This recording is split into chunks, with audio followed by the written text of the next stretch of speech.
Ouais, donc suite de la précédente vidéo, j'ai changé de micro évidemment, le son était tellement pourri. Alors qu'est-ce que je disais déjà dans la précédente vidéo sur la fin? Ouais, l'inquiétude.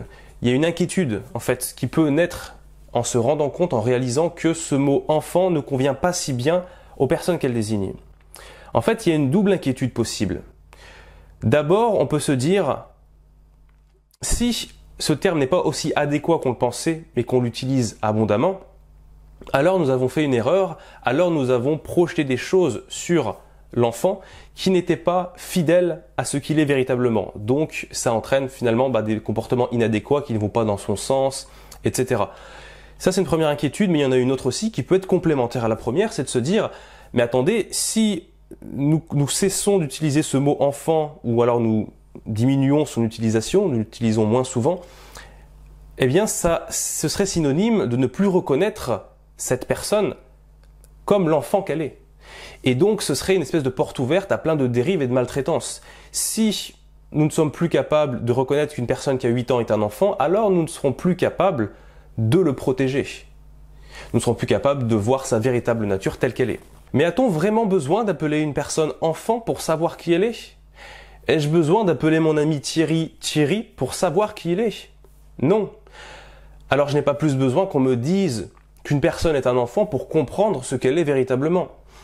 On appelle les gens par des prénoms parce que ça permet de les différencier des autres personnes. Ça fonctionne de la même manière avec le mot enfant, on différencie certaines personnes des autres. À la différence que, avec ce mot-là, comme on l'a vu, premièrement, il sert à désigner toute une partie de la population à qui on va soustraire, notamment par l'usage de ce mot, la capacité à parler.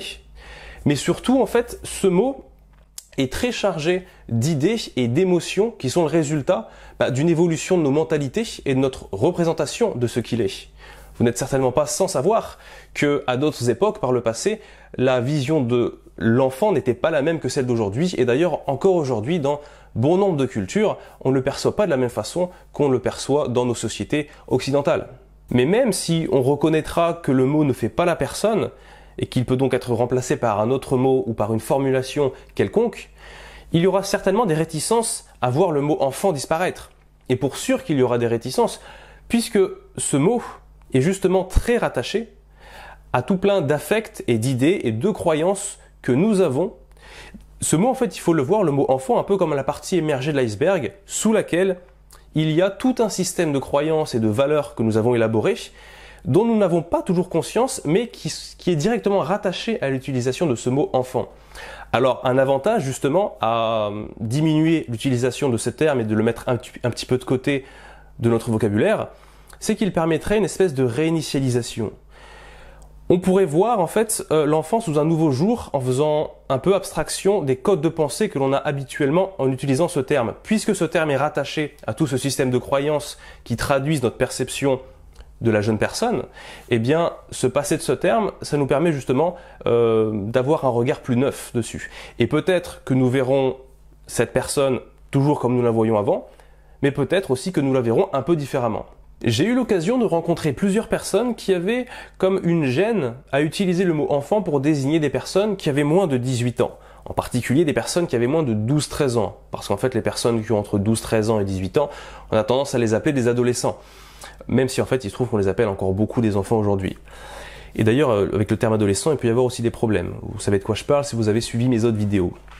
Eh bien, elles avaient une gêne avec ce mot enfant parce que elles sentaient qu'en l'utilisant, elles étaient en train de projeter tout un panel d'idées, de ressentis, de jugements de valeur qui n'étaient pas forcément tous adéquats avec les personnes face auxquelles elles se trouvaient. Et je dis qu'ils n'étaient pas tous adéquats parce qu'il ne s'agit pas de tout renverser, de tout jeter, de jeter le bébé avec l'eau du bain comme on dit.